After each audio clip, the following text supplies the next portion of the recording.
Ton ton, इसी तरह से घंटे और शंख की आवाज सुनाई पड़ेगी। प्रेमी भाई बहनों, उसे घंटे शंख की आवाज को महात्माओं ने शब्द कहा।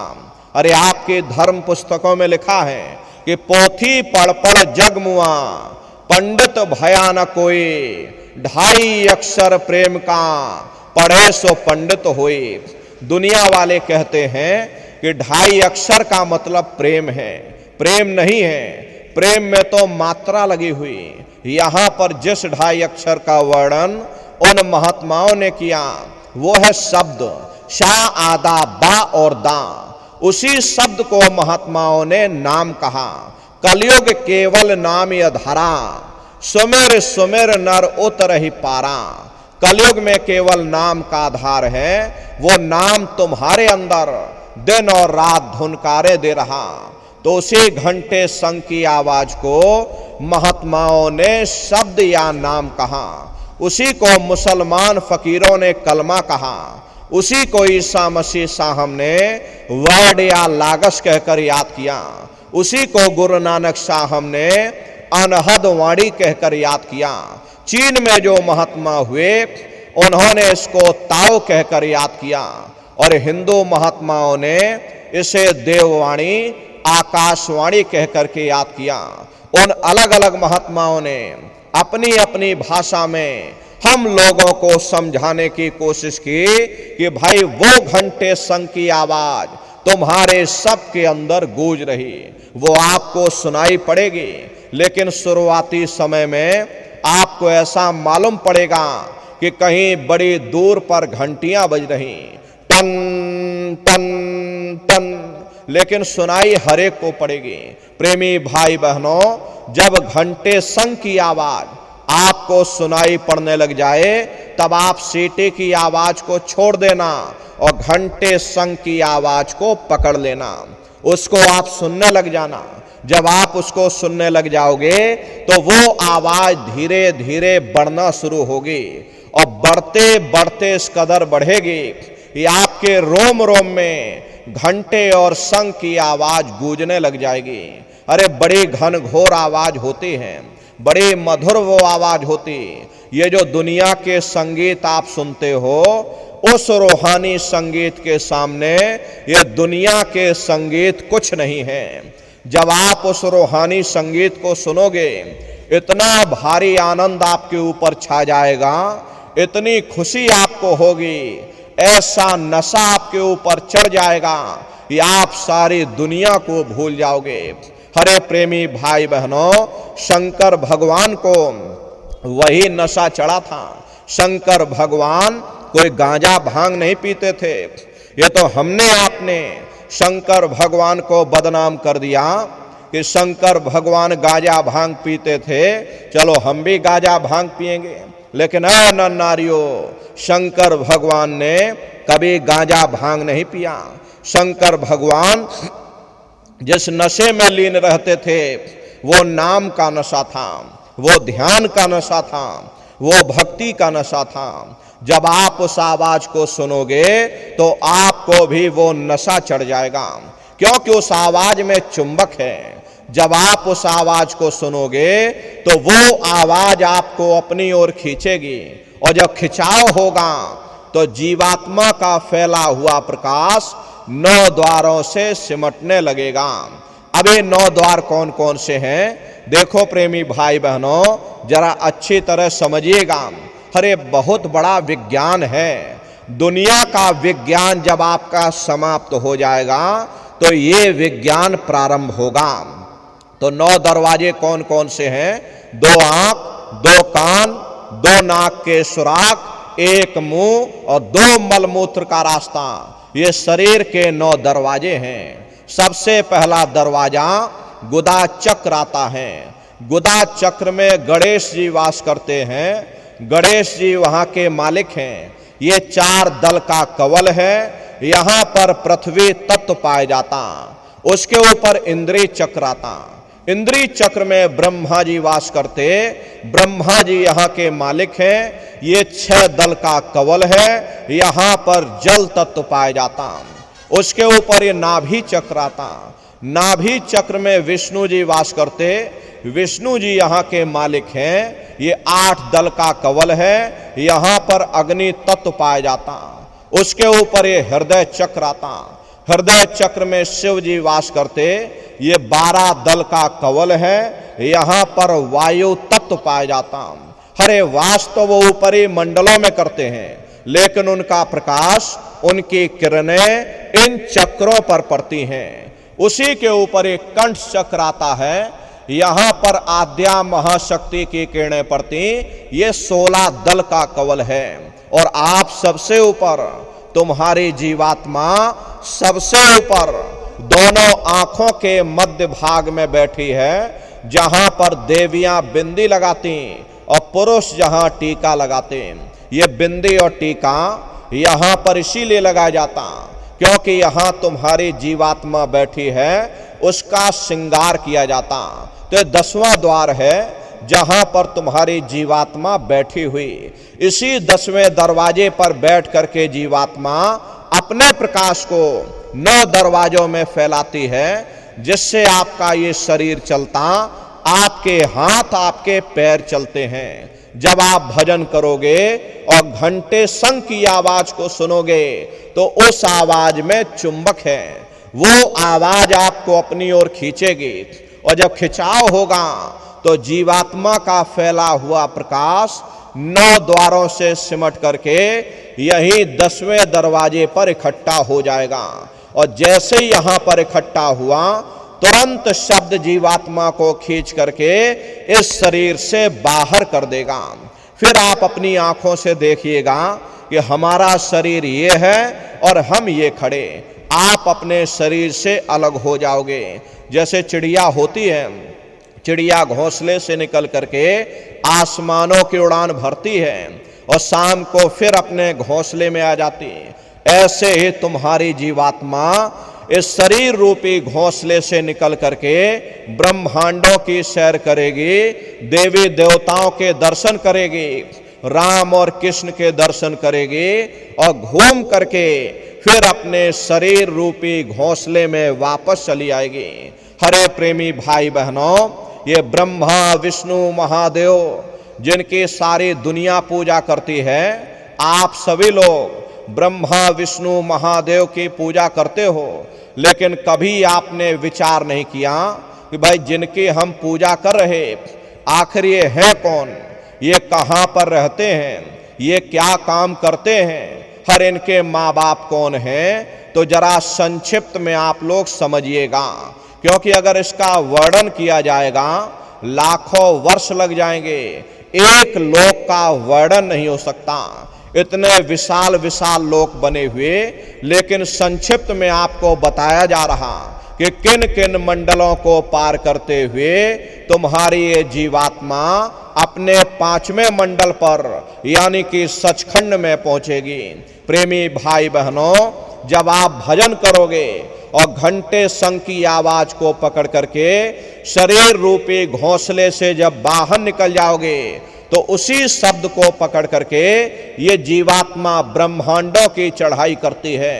पलक झपकते यह जीवात्मा खरबों जोजन मील ऊपर चली जाती। ये सूरज चांद सितारों को पार करने के बाद सबसे पहले जो आपको लोक मिलेगा, उसे महात्माओं ने शिवलोक कहा। शिवलोक तमोगुणी स्थान है, वहां के मालिक शिव जी हैं, वो पार्वती जी के साथ उस लोक में विराजमान हैं। शिव जी का दर्शन करने के बाद फिर जब आप ऊपर चढ़ोगे, उसी के ऊपर ब्रह्मा जी का लोक मिलेगा। ब्रह्मा जी का लोक वो रजोगुणी स्थान है, वहां के मालिक ब्रह्मा जी हैं। वो गायत्री सावित्री और सरस्वती के साथ उस लोक में विराजमान हैं। ब्रह्मा जी का दर्शन करने के बाद फिर घंटे शंख की आवाज को पकड़ करके फिर जब आप ऊपर चढ़ोगे, उसी के ऊपर आपको विष्णु लोक मिलेगा। विष्णु लोक वो सतोगुणी स्थान है, वहां के मालिक विष्णु जी हैं। उनका बड़ा मनमोहक स्वरूप है। उनके 4 भुजाएं हैं और चारों भुजाओं में शंख गदा पद्म और चक्र सुशोभित हैं। और आप क्षीर सागर में लक्ष्मी जी के साथ विराजमान हैं। ये तीनों देवता ब्रह्मा, विष्णु और महादेव अपने अपने लोक में बैठ करके राज कर रहे। एक रचयिता है जो जीवों को रचता है, एक पालनहार है जो जीवों को पालता है, और एक संहार करता जो जीवों को नष्ट कर देता। एक काका में घड़े को बनाना, एक काका में घड़े की सुरक्षा करना, एक काका में घड़े को फोड़ देना। इनकी जो माता है वो आद्या महाशक्ति हैं। ब्रह्मा, विष्णु, महादेव लोक के ऊपर वो आद्या महाशक्ति का लोक आता।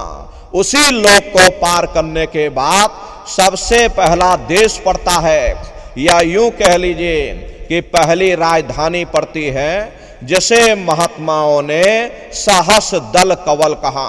वो राजधानी है। ये ब्रह्मा, विष्णु, महादेव के जो लोक हैं उस राजधानी के अंतर्गत आने वाले जिले हैं। प्रेमी भाई बहनों, राजधानी का जो मालिक है वो निरंजन भगवान है। ये ब्रह्मा, विष्णु, महादेव ये निरंजन भगवान के ही पुत्र हैं, और ये आद्या महाशक्ति ये निरंजन भगवान की अर्धांगिनी है। और निरंजन भगवान स्वयं तीनों लोकों के मालिक हैं। उन्हीं को त्रिलोकीनाथ कहा जाता। हिंदू उन्हीं को परमात्मा कहते, मुसलमान उन्हीं को खुदा कहते, ईसाई उन्हीं को गॉड कहते। घंटे और शंख की आवाज जो हर इंसान के अंदर गूंज रही, वो आवाज उन्हीं के मुखार बिंद से हो रही। निरंजन भगवान का जो स्वरूप है वो ज्योतिष स्वरूप है। हजार बाती की अखंड ज्योति वहां पर बराबर जल रही। हम आप यहाँ मंदिरों में ज्योत जलाते हैं, ये तो उसकी नकल करते हैं। इस ज्योति में तेल की जरूरत पड़ती, बाती की जरूरत पड़ती, लेकिन वो अखंड ज्योति ऐसी है जिसमें ना तेल की जरूरत है और ना बाती की जरूरत है। पलटू साहब ने जिक्र किया कि उल्टा कुआ गगन में तिसमें जरे चिराग, और तिसमें जरे चिराग बिना रोगन बिन बाती, और 6 ऋतु 12 मास जरत रहे दिन राती। सतगुर मिले जो होए ताहि की नजर में आवे, और बिन सतगुर नहीं कोई वाह को दर्शावे। वो अखंड ज्योति ऐसे है जिससे पूरा ब्रह्मांड प्रकाशवान हो रहा। जितनी भी अवतारी शक्तियां आई, राम आए, राम को वहीं से नीचे उतारा गया। इसीलिए उस देश को अयोध्या नगरी भी कहा जाता। और जितने देवी देवता ब्रह्मा, विष्णु, महादेव आदि की उत्पत्ति वहीं से हुई। गोस्वामी जी महाराज जब साधना करके वहां पहुंचे, तभी उन्होंने अपनी धर्म पुस्तक में लिख दिया कि अति विचित्र तह लोक अनेका, रचना अधिक एक तेका। विचित्र विचित्र भांत के वहां पर लोक बने हुए, एक से एक सुंदर महल बने हुए, जिनकी शोभा अवर्णीय है। प्रेमी भाई बहनों, निरंजन भगवान का दर्शन करने के बाद फिर तुम्हारी ये जीवात्मा दूसरे मंडल के शब्द को पकड़ करके दूसरे मंडल की चढ़ाई करेगी। श्याम तज श्वेत को गहना, सुरत को तान धुन सुनना, और बंक के द्वार धस बैठो, और त्रिकुटी जाय कर लेना। उसी के ऊपर दूसरा देश आता है जैसे महात्माओं ने त्रिकुटी देश कहा। वहां के जो मालिक हैं वो ब्रह्म हैं। वहीं से मन और माया की उत्पत्ति हुई। वहीं से 3 गुण, रजोगुण, तमोगुण, सतोगुण, तीनों गुणों की उत्पत्ति वहीं से हुई। ये जो आपके वेद हैं, वेदों को सारी दुनिया पढ़ती है। वेदों की भी उत्पत्ति उसी स्थान से हुई है। अरे महात्मा कहते हैं कि त्रिकुटी महल में विद्या सारा, घन हर गरजे बजे नगारा, और लाल वरन सूरज उजियारा। वहां पर 2 धुने, बादलों की गर्जन और मृदंग की आवाज उस लोक में गूंजती रहती है। जैसे पहले स्थान पर निरंजन भगवान के देश में घंटे और शंख की आवाज गूंजती, ऐसे ही दूसरे मंडल पर यानी कि ब्रह्म के देश में बादलों की गर्जन और मृदंग वहां पर बजता रहता। ओम का जाप बराबर वहां होता रहता। प्रेमी भाई बहनों, ब्रह्म का जो स्वरूप है लाल वरण सूरज उजियारा, ये सूरज कुछ नहीं, ऐसे लाखों लाख सूर्य इकट्ठे करोगे तो वहां का एक सूर्य बनेगा। ब्रह्म का जो स्वरूप है वो सुबह के लाल सूर्य के समान है, इसीलिए वहां का पूरा ब्रह्मांड लाल है। जहां तक आपकी निगाह जाएगी ब्रह्म देश में चारों तरफ आपको लाल ही लाल नजर आएगा।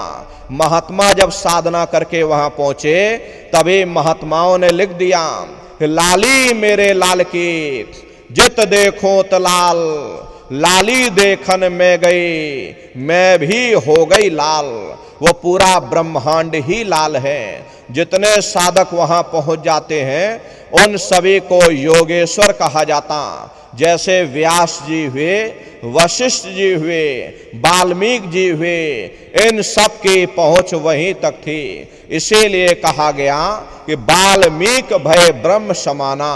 जब इनकी जीवात्मा वहां पहुंची और जब इन्होंने ब्रह्म का दर्शन किया तो इनका स्वरूप भी ब्रह्म के समान यानी कि ब्रह्म स्वरूप हो गया। तो जितने साधक वहां पहुंच जाते हैं उन सभी को योगेश्वर कहा जाता है। योगेश्वर भगवान श्री कृष्ण उसी देश में वास करते हैं। ये जो ब्रह्म देश है वो श्री कृष्ण भगवान का ही देश है और श्री कृष्ण भगवान वहीं पर रहते हैं। ये बाहर की जन्माष्टमी नहीं है जो आप लोग मनाते हो। अरे महात्माओं ने कहा था भाई सही मायने में तुम जन्माष्टमी कब मनाओगे? जब तुम्हारी ये जीवात्मा 5 तत्व जल पृथ्वी अग्नि वायु आकाश और 3 गुण रजोगुण तमोगुण सतोगुण 5 तत्व और 3 गुणों से परे होकर के ब्रह्म देश में पहुंच करके जब कृष्ण भगवान का दर्शन कर लोगे तब सही मायने में जन्म अष्टमी मनाई जाएगी। वहां कृष्ण भगवान का दर्शन करने के बाद फिर तुम्हारी ये जीवात्मा तीसरे मंडल के शब्द को पकड़ करके तीसरे मंडल की चढ़ाई करती है। आगे पहुंची सुन झंकार, ररंकार धुनि सुनी पुकार, आगे श्वेत शून्य है भाई और मान सरोवर पैठ नहाई। उसी के ऊपर तीसरा देश आता जिसे महात्माओं ने शून्य देश कहा, उसी को रारंग देश कहा जाता, उसी को अक्षर और नेति कहा जाता। वहां के जो मालिक हैं वो रारंग पुरुष यानी कि पार ब्रह्म पुरुष हैं। वहां किंगरी और सारंगी 2 धुनें उस लोक में गूंजती रहती और पार ब्रह्म पुरुष का जो स्वरूप है वो पूर्णमासी के चंद्रमा के समान बड़ा ही मनमोहक स्वरूप है। इसी स्थान पर प्रेमी भाई बहनों एक बहुत बड़ा अमृत का सरोवर बना जैसे महात्माओं ने मान सरोवर कहा। जब तुम्हारी ये जीवात्मा उस मान सरोवर में स्नान कर लेगी तो जन्म जन्मांतरों के मैले पाप कर्म साफ हो जाएंगे। अरे यहाँ के पानी से तुम्हारे कर्मों की सफाई नहीं होने वाली। ये बाहर का पानी तुम्हारे शरीर के मैल को धो सकता है, लेकिन जो पापों का मैल है, जो अंतःकरण में गंदगी जमा, वो जब साफ होगी जब आप तीसरे मंडल पर पहुंच करके उस गंगा में डुबकी लगाओगे। उसमें स्नान करने के बाद ये जीवात्मा हंस रूप हो जाती है। हंसन मिले हंसा हो जाई, मिले जो अमी हारा है। जीवात्मा का खुद का प्रकाश उस अमृत के सरोवर में स्नान करने के बाद 16 सूर्य के बराबर हो जाता। तब फिर यही जीवात्मा चौथे मंडल के शब्द को पकड़ करके चौथे मंडल की चढ़ाई करती है। 2 पर्वत के संग निहारो, भंवर गुफा ते संत पुकारो। 2 पर्वतों को पार करने के बाद वो बड़ा सुंदर देश आता जिसे महात्माओं ने भंवर गुफा कहा। वहां के जो मालिक हैं वो सोहंग पुरुष हैं। वहां बंसी यानी मुरली की मधुर ध्वनियां सदा उस लोक में उच्चारण होती रहती और सोहंग पुरुष का जो स्वरूप है वो दोपहर के सूर्य के समान महाप्रकाशवान स्वरूप है। स्वरूप में अंतर है। पहले स्थान पर निरंजन भगवान का जो स्वरूप है वो ज्योतिष स्वरूप है। दूसरे स्थान पर ब्रह्म का जो स्वरूप है वो सुबह के लाल सूर्य के समान है। तीसरे स्थान पर पार ब्रह्म का जो स्वरूप है वो पूर्णमासी के चंद्रमा के समान है। चौथे स्थान पर सोहंग पुरुष का जो स्वरूप है वो दोपहर के सूर्य के समान महाप्रकाशवान स्वरूप है। वहां के धनी का दर्शन करने के बाद ताके परे धाम सतनामा, बीन बजे सतलोक ठिकाना। सोहंग देश के ऊपर वो पांचवा देश आता है जिसे महात्माओं ने सचखंड देश कहा।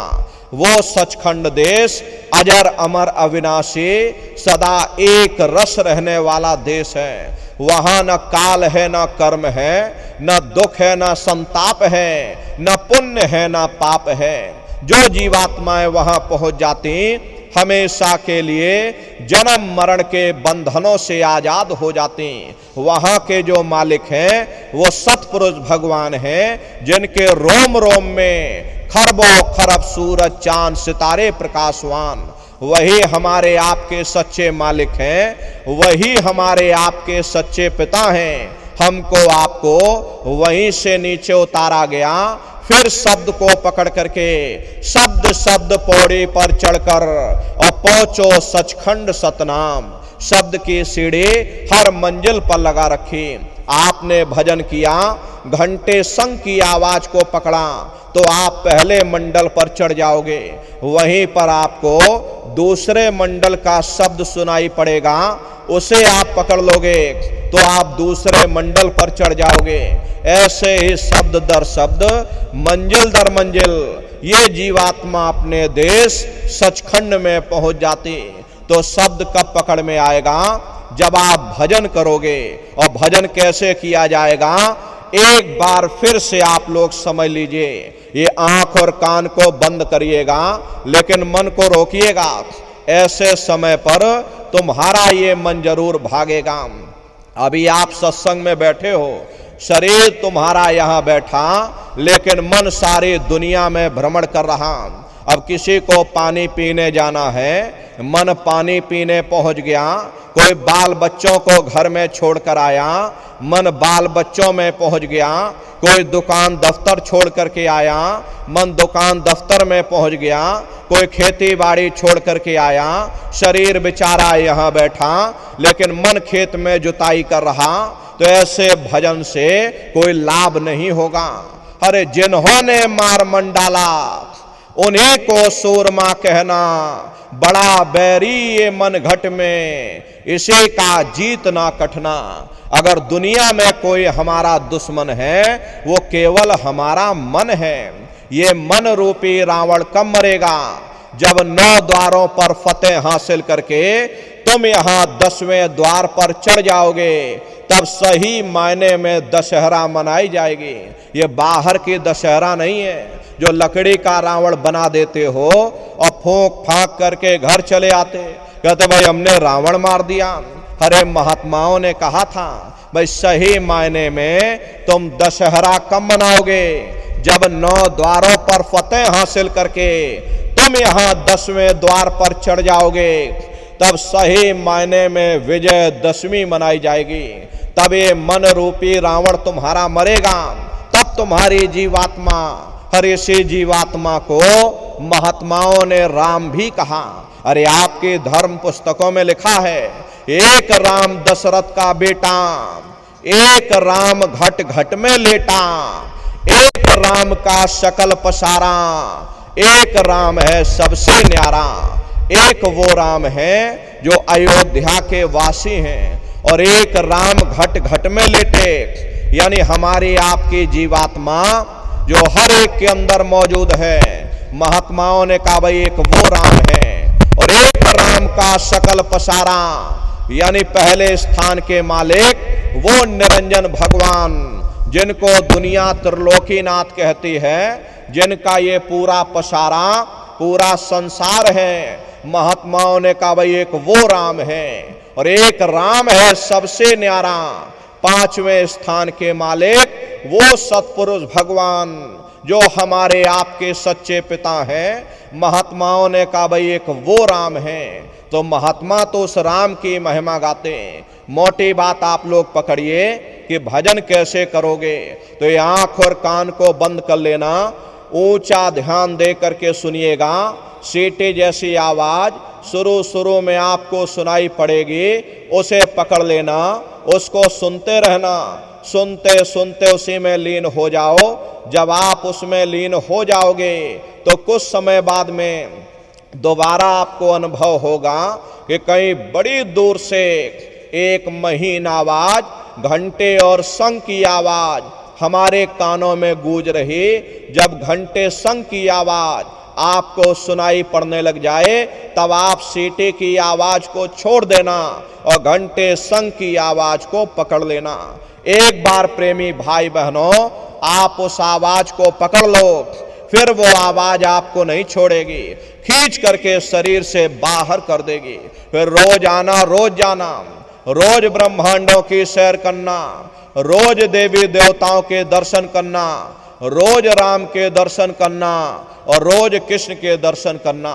तो ये सुमरन, ध्यान और भजन, ये तीन क्रियाएं आपको बताई गई। रास्ता बिल्कुल सच्चा है, आप करोगे आपको अनुभव होगा, दिखाई भी देगा और सुनाई भी पड़ेगा। लेकिन इतना ध्यान रखिएगा, जो भी दिखाई सुनाई पड़े अपना हजम करिएगा। जितना हजम करोगे उतना रास्ता खुलता चला जाएगा। तो